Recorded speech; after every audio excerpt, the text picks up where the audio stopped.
My name's Dylan and I'm going to Columbus State to become a history teacher.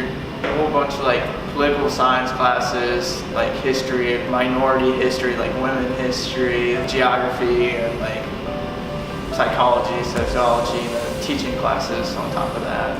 They're all around 3 or 4 credit hours. I've also taken classes at Ohio State and I went full-time there last semester. Ohio State's about $3,000, $4,000 more expensive than Columbus State. Columbus State's very affordable. All right, so parking at OSU, it's you can park by the baseball field and that's $100 to park there. And then it's if you get closer, it gets more expensive. You can park at St. John's Arena and the Horseshoe, it's $300 something. And then you can get a parking pass for the parking garage for an entire year, but it's over $1,000 to stay in the parking garage. Yeah, it's insane. And when here it's $35 a semester to park anywhere. So it's a big difference. My name's Cameron. Currently I am taking psychology classes for a psychology major. However, in the fall I'll be switching over to a business major. I explored Dominican for a little bit and their prices were just, outrageous. Per semester, it's probably about $5,000 more than I'd be paying here, not including books and lab fees and whatnot. For the psychology books, because they're so new, it's generally about $150 to $200. If you can find them used, that's your best bet, but like I said, they're generally new textbooks, hard to find used. Realistic opinion, yeah, hardback books tend to be more expensive. You got a bunch of information in there, you got to pay the person who was doing it. Personally, I think it's ridiculous. I wouldn't even really pay $50 for a book, but I have to. The only place I've parked at is OSU.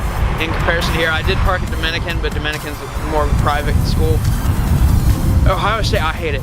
Every part about Ohio State, I hate parking.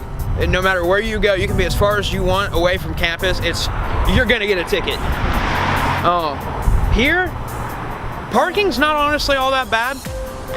Especially if you're willing to park in the more sketchy spots like we're in right now. You can find parking here.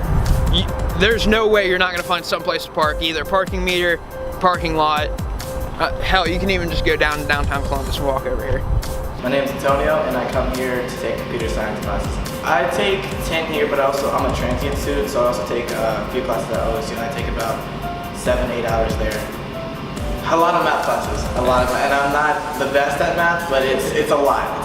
You take a few chemistry courses depending on what type of engineer you are, and you definitely take physics courses, so it's a lot of math, a lot of numbers. Definitely a lot cheaper, especially since the credits transfer over, for the same classes.